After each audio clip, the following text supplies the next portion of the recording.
I need you to knock some sense into me. I'm sure you can. Yeah, I don't know. I enjoy listening to you. I don't always agree with everything. All right. Enough of this persiflage. So, you want my question? I'm certainly not going to get myself in trouble by telling you what to do. That makes great sense. Gosh, that's good. Did I overwhelm you with words and wisdom? I've got 7 kids. I feel like I could call you every day. Wait, you're telling me I'm wrong? Disconnect. Yes, I am, Dr. Ray. You just need to tune in to Dr. Ray, honey.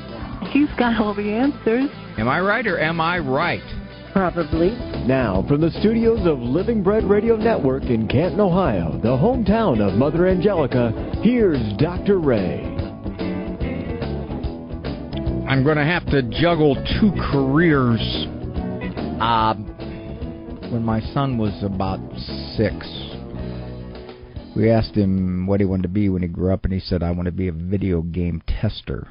Well, I have sprungboard off of that, and I'm working on developing new video games.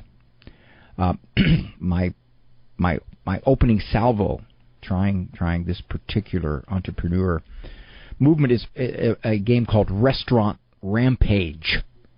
That's where you guide a figure of me, an action figure of me, toward recalcitrant children in a restaurant, and how quickly you can calm them down. Or if you lose, if the manager has to come over and correct you, or the game ends if they have to kick you out. And then also I'm having another game called Mass Attack. That's when you're in mass and the children are not behaving, and how many people give you dirty looks because your 3-year-old is throwing Cheerios at the lady in front of him. So these are a couple of games. They're in development. Not sure how far they're going to go. But right now, if they explode in terms of profit, I think I'll still do this show. I might not put quite as much effort into it. It'll be something that I'll just kind of a sidelight, you know. Anyway, for now, I don't have those games developed, so I'm going to have to put effort into the show. This is Look Back Friday. As we typically do on most Fridays, we take past, see how I say we? It's kind of a teaming experience. By the way, you don't do that so much in writing a book. That's not a good thing to do. So what we need to do in a situation like that, no, that's the assumption. I could say I need to do it. Yeah, I could really stretch it and say you need to do it. I could just be vague and say one needs to do it. But what we do here on this program, Andrew Kruchek and myself, I give him past calls. He edits them. We put them up because there's more to be said. Obviously, there's much more to be said about any call. And many of them could be whole topics for 3, 4, 5, 6 sessions of therapy, but we can't do therapy here. So the most we can do is just comment a little bit, give some generalized education, no diagnoses, no stepping in the turf of other therapists or counselor types. So we put those up. We got them up. We got several of them up per show. We'll get to those in a moment. Right now I want to read you something. This is something that came across here. My wife sent it to me. Where are we here? A 2015 study. Well, first of all, let me preface this. Are you... Now, again, this is not our business. But are you uneasy with what weddings have become? The productions that they now are. The massive amounts of money spent. The social media publicity up front, starting back when the first engagement was given, and usually, I gave my wife our engagement ring. We were kind of sitting in the Newman Center at Kent, and I just kind of handed it to her, and she wondered. She said, I'd never seen Ray shake like that. Yeah, it's true, I was shaking. And she said, what, Ray, I've never seen you like this. I go, that's cold in here, honey. That's what it is. That's it. That was our engagement.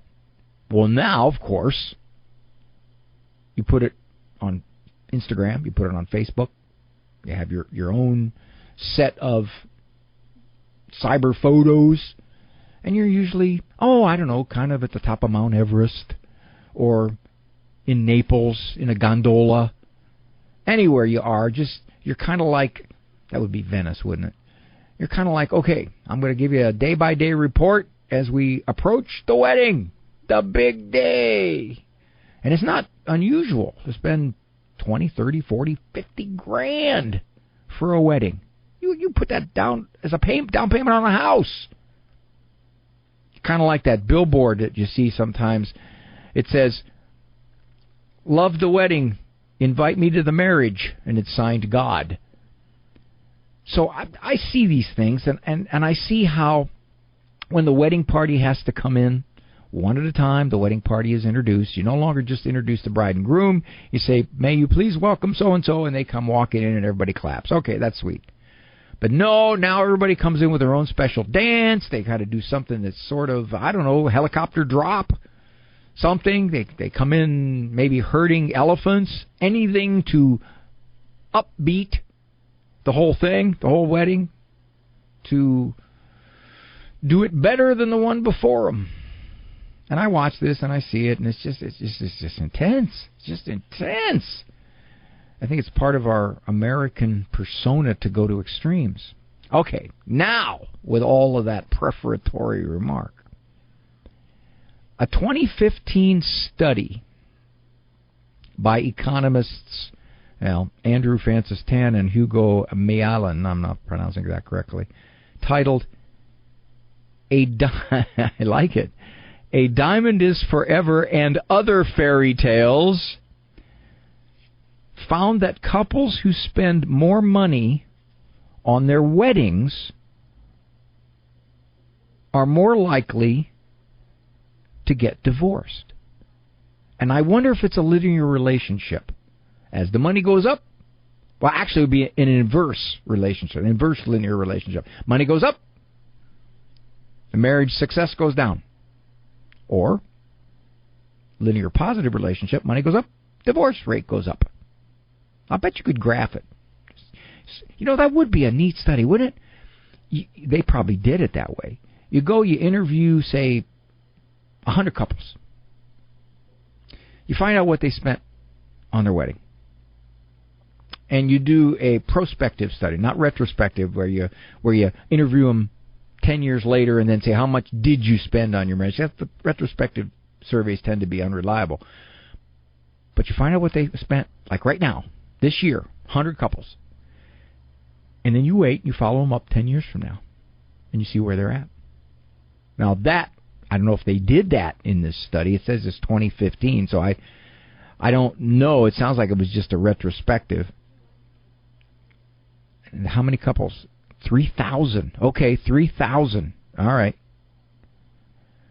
They found too, conversely, that spending less on wedding ceremonies and engagement rings was associated with lower divorce rates. High wedding expenses, particularly over 20 grand, were linked to higher rates of divorce. Now, why would that be? Think about this. Why would that be? Well, let's just speculate. I know when you have to do a PhD dissertation, at the end you have to have what is called a discussion section. So you've got your results, and then you have to interpret them. Now, I don't know the details of this study. This is all I have. And I would imagine they had a discussion section. My experience has been on a lot of these discussion sections, they're tainted. They're tainted by cultural perspectives rather than particularly personal perspectives. Let me tell you what I mean. Is there some relation between I want this kind of gala affair, I demand it, and further, I will not be happy if I only get a half-carat diamond ring. And, more so, I want everybody to know, day by day by day by day, how I am progressing toward the big day. Commenting, likes, hearts, all that stuff. Is there a relationship between a certain amount of self-absorption in doing that and being harder to live with? Or being less tolerant of the normal personal frictions that happen in a marriage. I think there is. I think if I am going to put forth this kind of, but I don't misunderstand it, but self-aggrandizement, which is, look at me, look at me. If I'm going to do that, and my son tells me, yeah, Dad, I know, but that's what they do now. I'm not arguing that's what they do. I'm not arguing that's what's expected. I'm only saying, is there a relationship here between that kind of self-focus, not only leading up to the marriage, but on the marriage day itself, where everything has to be just right and everything has to be perfect and the flowers are right and And by the way, of course, if it doesn't happen that way, there's a lot of upset, a lot of tears. I remember on my wedding day, my wife and I had the attitude of, what can go wrong will go wrong. Let's just enjoy the day. That was our attitude, and it worked. What went wrong is she married me. She's been paying ever since. So given that, I think there is a relationship. If you say, but that's social norming. That's what the young people do now. Okay, but that says something too, does it not? If I'm going to go with the flow of social norming because that's what's expected, what does that say about, my independent thinking? Maybe my maturity.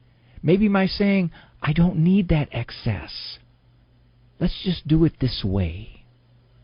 Maybe for my friends, I can say, yeah, I got engaged. I put it out on social media. I got engaged. But I don't have 22 photos of me giving the engagement ring to my spouse-to-be in all these settings. And then tomorrow is a new photo, and the next week's another photo. And what I'm finding, too, is in the lead-up to this, you're getting all kinds of showers. This side of the family gives a shower, then this side of the family gives a shower. Bachelor parties are no longer... You know what my son's bachelor party was? It was ironic. My oldest son, Andrew. We went out to a buffet. Me, Andrew, and about 2 or 3 of the guys in his wedding party. That was it. I was privileged to be his best man. I was going to be the best man anyway, but I was the formal best man. And there was a couple others. And we went out, and that was it. That was our bachelor party. Nowadays, bachelor parties are 3-day extravaganzas. They go to Las Vegas. They rent a hotel for 2 days. They have an activity planner. So that says something. Is it humble to accept, Andrew's writing something, the best man role? It's not humble, but given that I was going to be the understood best man, I might as well just take on the actual best man role. So oh gosh. Anyway, I don't want to sound like a get off my lawn old man. But I think, given this study here, it's something to ponder a little bit.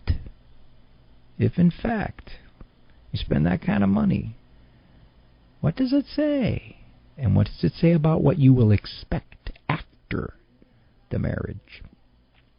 Dr. Ray. Location, location, location. These are the 3 most important factors in real estate. The same might be said for colleges. Trudging through snow to get to an 8 a.m. statistics class is a much different experience than breezing by a palm tree to the raucous applause of a laughing gull. With the average temperature of 84 degrees and wetland nature as your backdrop, it's no wonder students tend to stay once they visit our campus. Ave Maria University, your future location, location, location. Visit avemaria.edu. I don't think we've replaced our siding since we moved in 20 years ago. But I'm sure it's still fine, right? We better call Mighty Dog Roofing of Ann Arbor. Damaged siding can cause mold buildup and weaken your home structure. Protect your family by calling local Catholics Dan and Mary Flanagan at Mighty Dog Roofing for a free inspection of your siding, roof, or windows. Mighty Dog Roofing, 734-224-4916. That's 734-224-4916. Strained or broken relationships are a given in most of our lives. Friends fall away, siblings drift apart, children sever ties with their parents, and despite our best efforts, these painful fissures are difficult to mend. Hi, I'm Dr. Ray. If you want to learn how to communicate better with the difficult people in your life and be a more easygoing, more forgiving person, check out my book, How to Get Along with Almost Everybody. Check it out. And all my other books on the store page at AveMariaRadio.net. That's AveMariaRadio.net. Looking for a retreat venue for your youth group, sports team, ministry, or staff event? St. Francis Retreat Center in DeWitt sits on a picturesque 95-acre property, complete with 3 large conference rooms, 2 chapels, 2 dining rooms with commercial kitchens, meeting spaces for smaller groups, overnight lodging, and a professional staff to make your event a success. Call 517-669-8321 or visit stfrancis.ws to book your event today.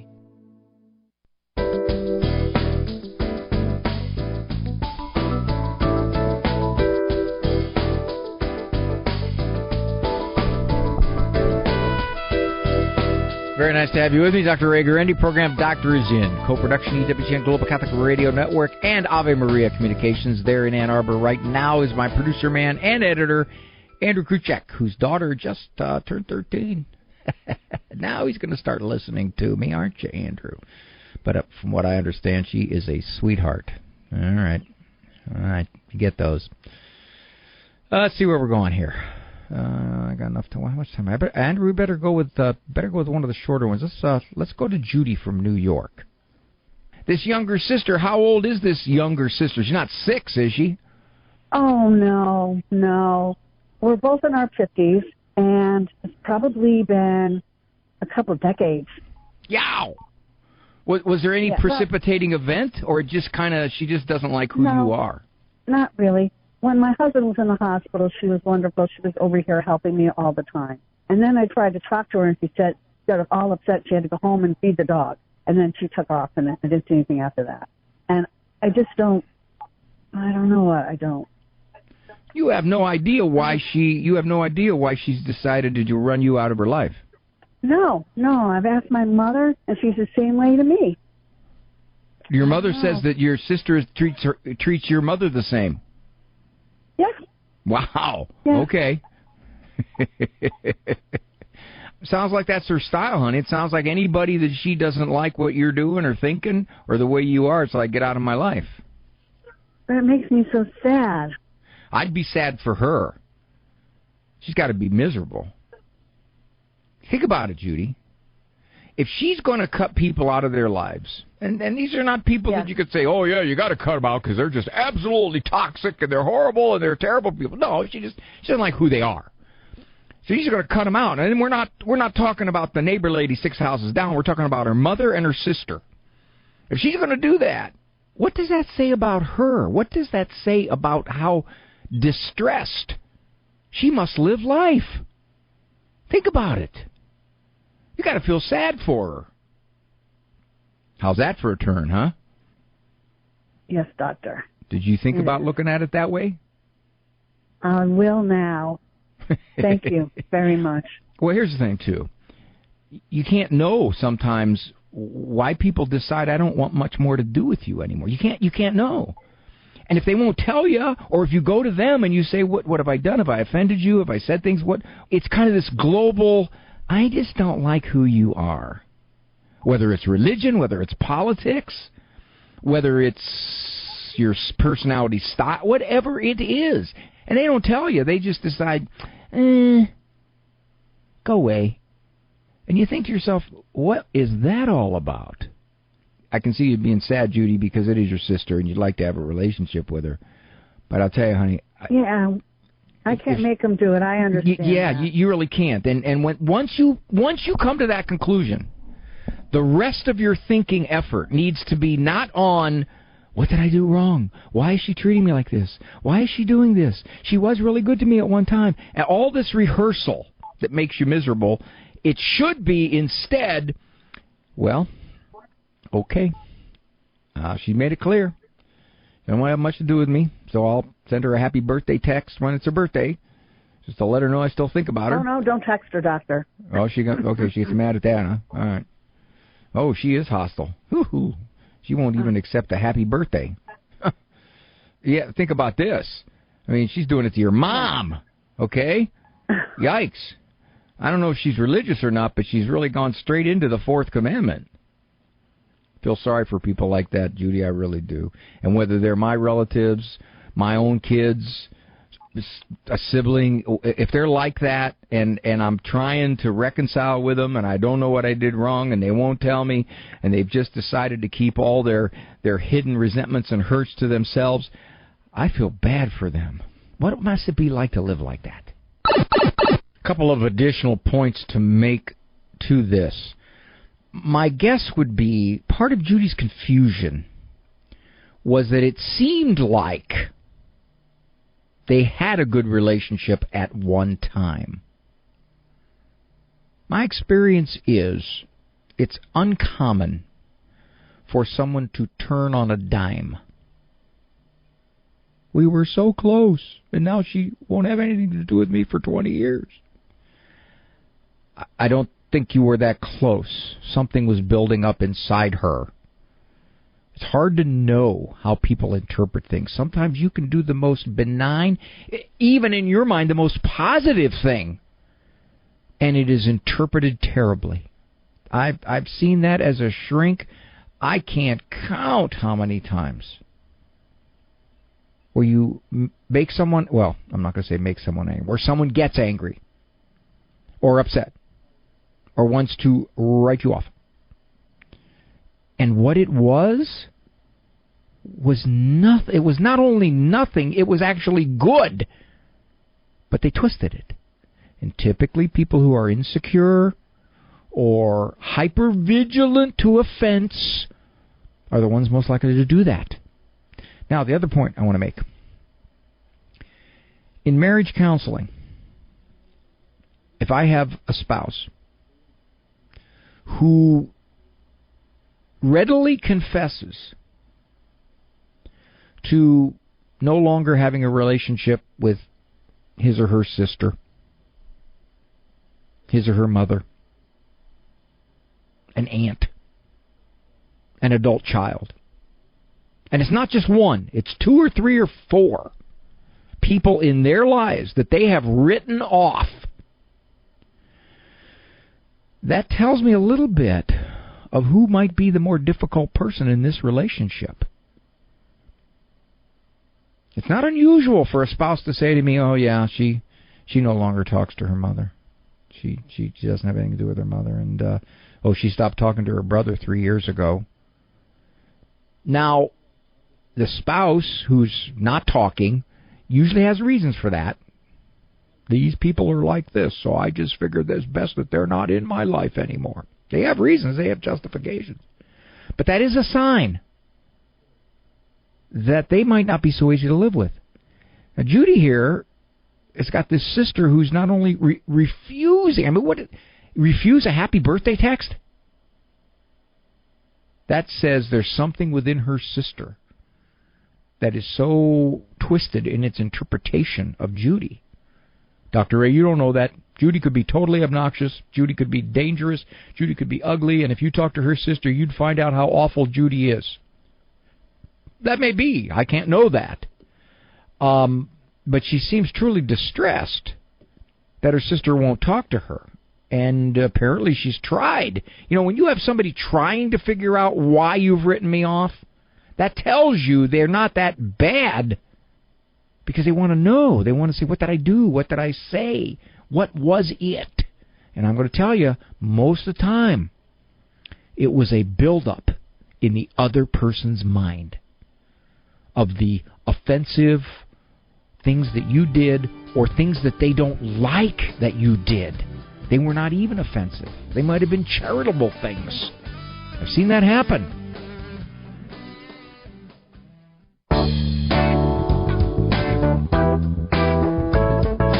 We have a name up there, a caller, Sheila. And Andrew was talking in the break there about how that E comes before I. And there's a lot of words where E comes before I. Remember the old thing you learned in grammar school? Well, grammar school, I'm showing my age. Elementary school about grammar. I before E, except after C, except followed, sounded by A as in neighbor and way. But in fact, weird is W-E-I-R, isn't it, Andrew? and as is Sheila.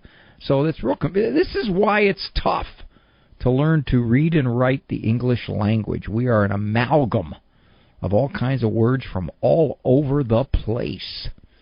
All right, Sheila from Indiana.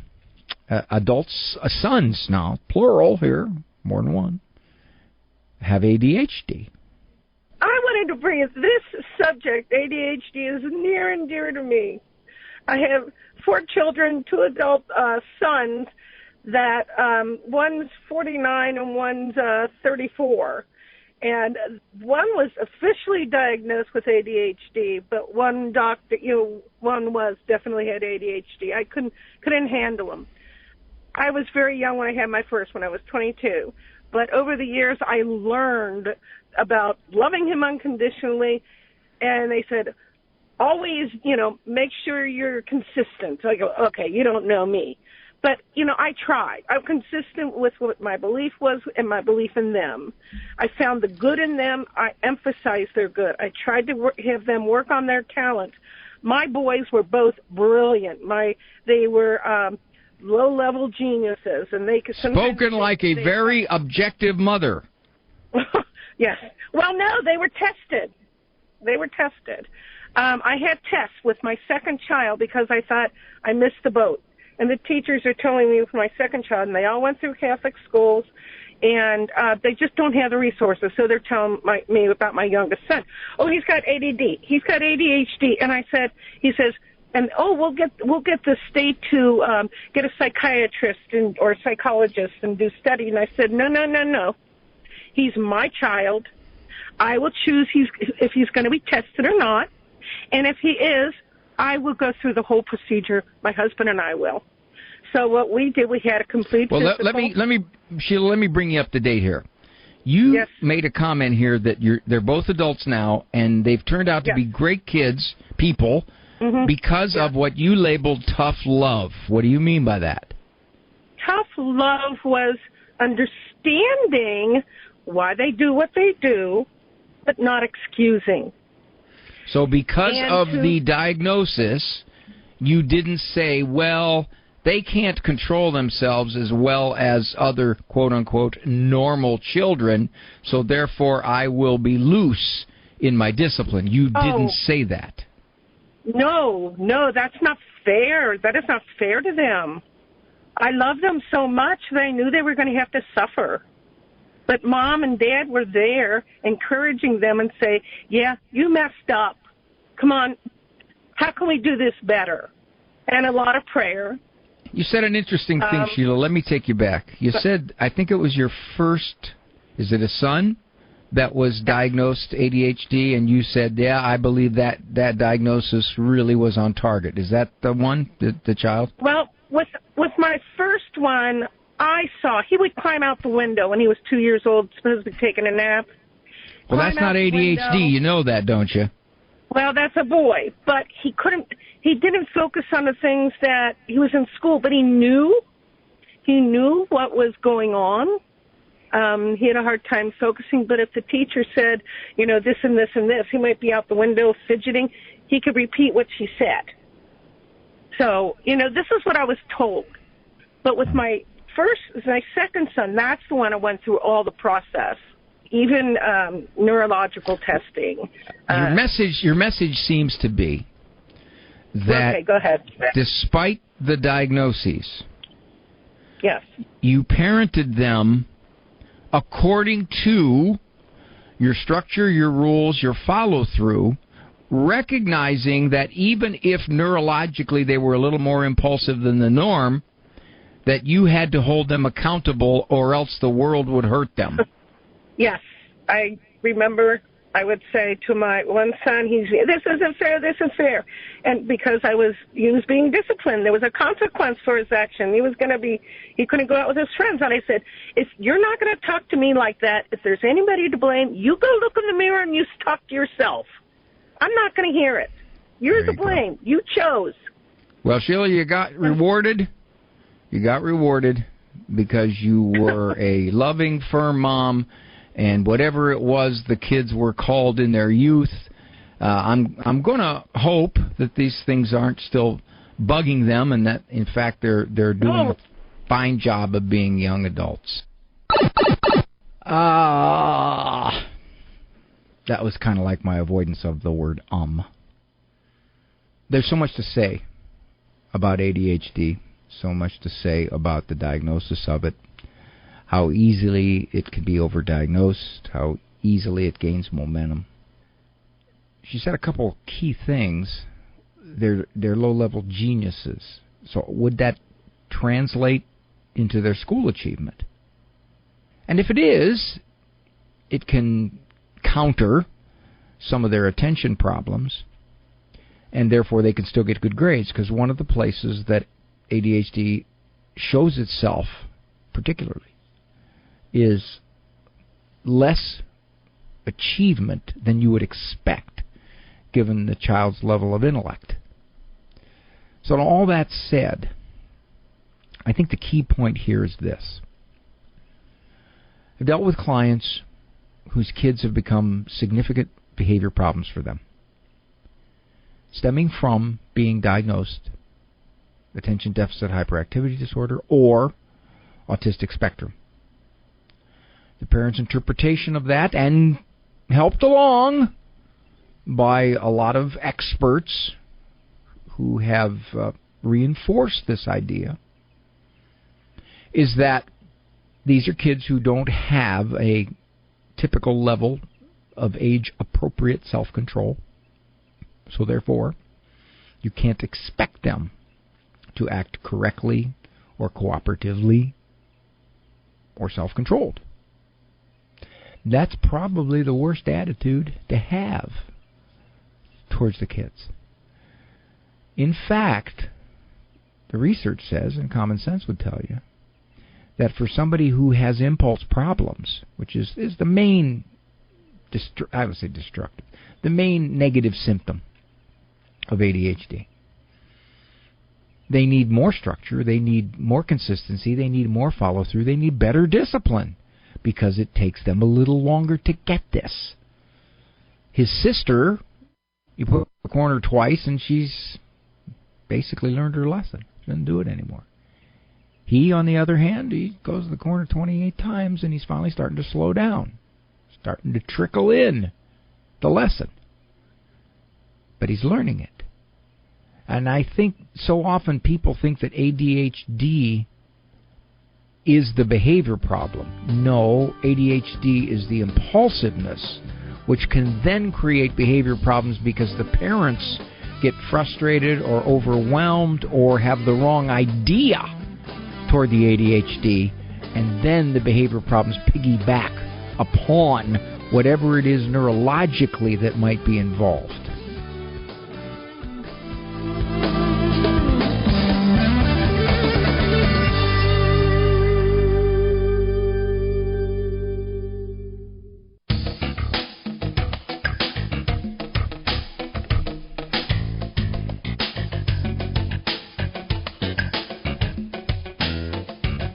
Dr. Ray Grandy with a PhD, permanent head damage. Post-hole digger. Putterer in the history of Denmark. Nice to have you with me. Very nice. This is Look Back Friday. Gone through a couple of calls already, previous calls, and I make little notes of things that I wanted to say about the call, but couldn't because of time constraints or because the caller really was directing the call, and I didn't want to push him off on a tangent, a little side issue that might have just disjointed what we were trying to accomplish with their call.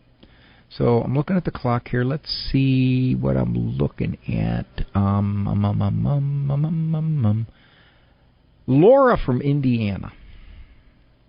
The issue of complaining. In my most recent book, How to Get Along with Almost Everybody, I talk about 3 conversation killers. And actually, in the extreme, they can destroy a relationship. Complaining is one of them. What do you mean about processing thoughts and feelings without complaining? When I need to figure out how I feel about something, I have to talk about it. Sometimes when I keep it in my mind, and I mull over it, and then I finally say it to my husband, and he just can put a certain perspective on it. Other times I say it to my husband, he's like, I really don't want to hear about this. I almost frustrate him because I need to talk about it. Yeah. And then so I talk to my girlfriends about it, or vice versa, like my young mother, my daughter, who is a young mother. How does she do that? You know, she's at home alone with kids all the time, and her husband's really busy, and so she calls me and she talks to me about things that are concerning to her, and I help her put them in perspective. But I just feel like, I don't know, there's got to be a way that's better for our souls, because we end up feeling like, oh, I just complained, you know. And Thomas Aquinas talks about how you should allow yourself to feel sad, and you should take a bath and have a cry, and you need to process your feelings for good or for bad, so that they don't build up and kind of clog your thinking and mess with you. So I know this is an important thing, to be able to deal with sorrow in our lives, but what's a healthy way to do it other than a cry in a bath? Because I'm sorry, I don't have time for a cry in a bath. What's the difference between the way you can help your daughter sort through things and come to some kind of resolution, and why you don't with yourself? Because I need to hear it. I guess I don't want to hear myself talk. So you trust yourself giving somebody else advice and guidance. You don't trust you giving yourself advice and guidance. No, I don't think I have a good perspective sometimes. I think I'm messed up. So that's why I like to say it to others and get their perspectives, because they're probably going to see it from a more not subjective but objective point of view. But I don't think that's necessarily a good thing. When you think about how do you process your sad how do I do it? Ms. Okay. Dr. Ray? I kind of want to come to a conclusion, something that is a resolution, and in many times the resolution is just, well, I can't do anything about that. That is beyond my power to change.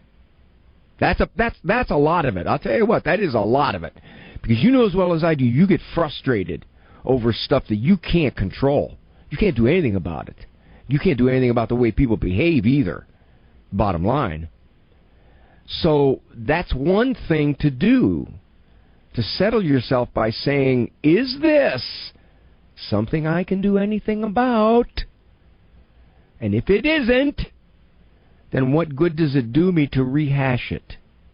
So that's one. Another one is, if I think it is something I can do something about, what am I going to do?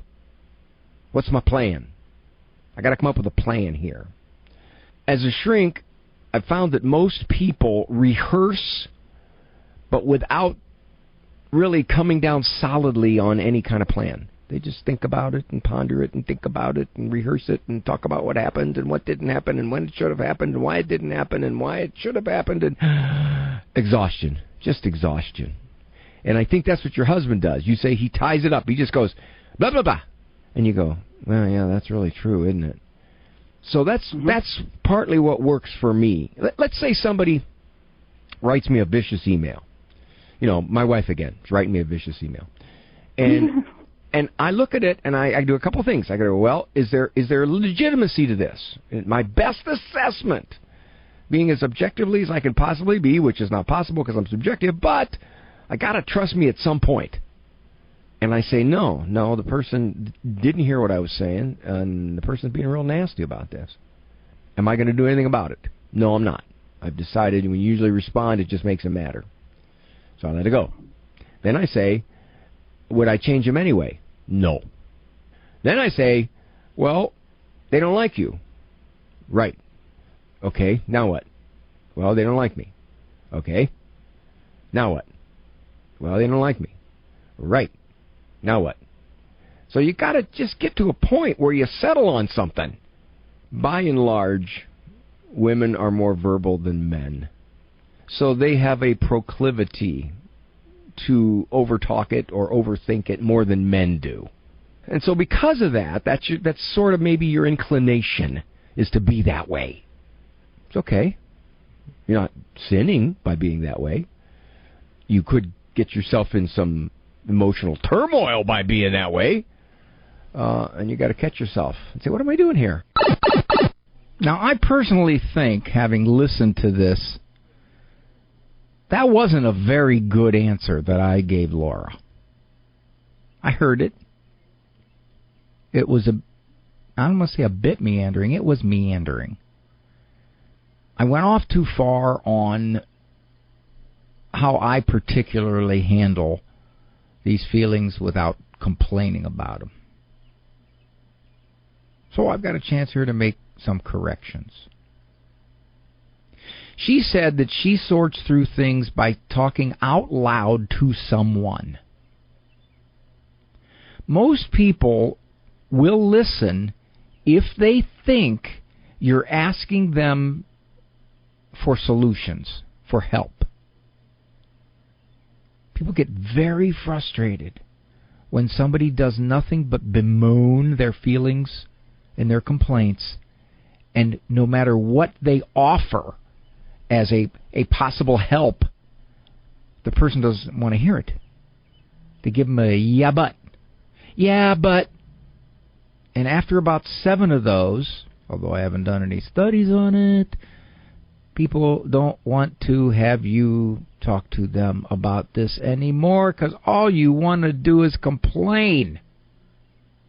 People are much more tolerant, willing to listen if they think that you will take and consider what they say. So that's one. The second thing is, Laura says, I have to sort it out by talking it out. I can't think it out. Well, yes, you can. Of course you can. Obviously, when she talks her daughter through something, she's already thought about it. This isn't, I don't know what I'm going to say next, but let's see which words come out of my mouth. No, she's already thought about what to tell her daughter. It's in her mind. She can do that with herself. She can easily think about, what am I doing with these feelings? It's not complaining to want to sort through them. Not at all. The country song, You Can Feel Bad If It Makes You Feel Better, is a commentary on chronic complainers. They don't want to hear solutions. When she asked me, I could have said this. I sort it through in my mind. I think about what I'm telling myself. Am I getting myself needlessly upset? Am I misinterpreting? Am I taking something personally? What am I doing to myself that would create this feeling? What I find as I've gotten older, I'm getting better at doing that, because I'm more aware of the kinds of things I tell myself. There's nothing new here. Been alive a long time. So I know how I'm most likely to interpret something that will bring about feelings that I have to sort through. Done it before. Do it again. So, in that sense, maybe she can make a separation between solution and complaining. Complaining seems to have a component of, I just want to vent about how everything is difficult for me, everything is falling upon me, everything is unfair toward me, all the ways that life is not treating me well. In and of itself, that's complaining. But if the element of, let me solve it, or let me at least come to a conclusion about what to do or not do about it, that's not complaining. It takes all the wind out of complaining. I'm Dr. Ray. Doctor? Doctor. Doctor? Doctor. Doctor? Doctor. Doctor. Doctor. We'll return after these messages. Underwritten in part by the following nonprofit. Are you paying high prices with a traditional health insurance company that pays for things that violate your conscience? There's an alternative available. Solidarity HealthShare is a community of faithful individuals and families that never share into immoral medical services, all while saving you money with prices starting as low as $85 per month for singles and $512 for families. Never fund another abortion with your healthcare dollars. Call 844-313-4999 to learn more. Fire on the Earth's Peter Herbeck. Without the light that comes from Christ, we walk in darkness. And darkness is a way of describing this fallen world in which we don't know why we're here even. We can't touch meaning because we ultimately can't see God, and we can't be satisfied because we were made for God. We were made as this entire creation. The whole cosmos was made to the glory of God. It all exists to reveal the glory and the majesty, the beauty, the complexity, the creative love and power of God. And all of it gives praise to Him, except for fallen angels and rebellious human hearts. We're made literally to live for the glory of God, to worship Him, to give thanks to Him. That's what heaven is. It's not just a big prayer meeting, but it is the full celebration of free souls and creatures just overwhelmed by the majesty and beauty of God. And we're sharing in it. We're not just watching it like we do on a movie, that when it's over, it's over. We're in it. We're sharing in the life. And it's total and absolute fulfillment. We can't hardly even imagine what that's like. The best we can do in this world is to have some measure of distraction or something that makes me feel good temporarily. Or temporary goals that we kind of have hope in. Those intermediate goals are good goals, but they don't solve the big problem. They don't produce genuine heart that brings peace to the soul and transformation. Peter Herbeck spreads fire on the earth, weekday mornings at 6:30 and again at 11:45 on Ave Maria Radio.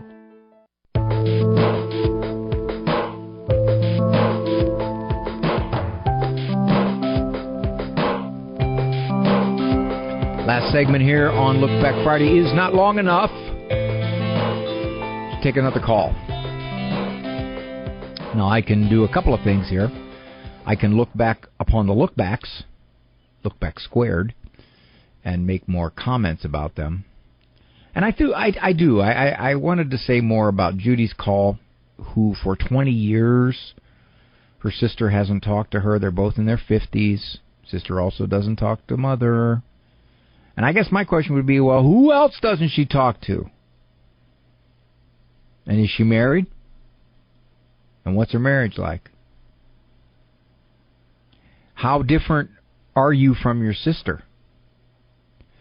Are those differences on significant things? Religion? Political views? Kids? Stuff that is closer to the emotional home for someone who would react emotionally. I'll bet they're there. I'll bet they're there. I'll bet that there have been times in the past where Judy has said, we had a little friction there, or she got upset, but she got over it. All of that. Because compared to no contact for 20 years, anything significantly less than that in the previous years wouldn't seem to be that big. It would seem to fade into the idea that, no, we had a good relationship. The other thing I've noticed is when somebody gets to a point where they don't want to have anything to do with you anymore, and you may not know what it was or the build-up. It's mostly a build-up most of the time. Rare that you have a really, really strong relationship that fractures because of one episode. And it better be a big one, okay? So what I found is that one person in the relationship thinks it's better than it is. One person feels closer to the other person than that person feels to them, but they project onto that other person a closeness that the other person doesn't feel, which makes the relationship from the other direction more fragile. Things that wouldn't cause you to break the relationship causes them to break the relationship. Most of the time, it can be when truly there wasn't wrong stuff done, it's misinterpretation, misunderstanding. And when someone is kind of a individual who's insecure about themselves, not real confident in their own skin, feels inferior, they're very sensitive to events or comments or perspectives or personalities that they think are a threat to them emotionally. If I could talk at great length with Judy, I'm pretty sure that we could come up with a much better explanation for why the last 20 years her sister wants absolutely nothing to do with her and doesn't even want any kind of reaching out from her sister. There's a lot said in what's not being said. I thank you so much for joining me here on this Look Back Friday. And I thank you, Andrew Kruchek. He made a very nice comment, and I'm going to save it for a future look back because I thought I did a bad answer. And he said, maybe I just edited out your good stuff. Walk with God. Always fall, get up. For information on Dr. Ray's presentations, books, and CDs, visit drray.com and follow him on Facebook and Instagram. The Doctor Is In is a co-production of Ave Maria Radio and EWTN Radio and carried across the EWTN Global Catholic Radio Network.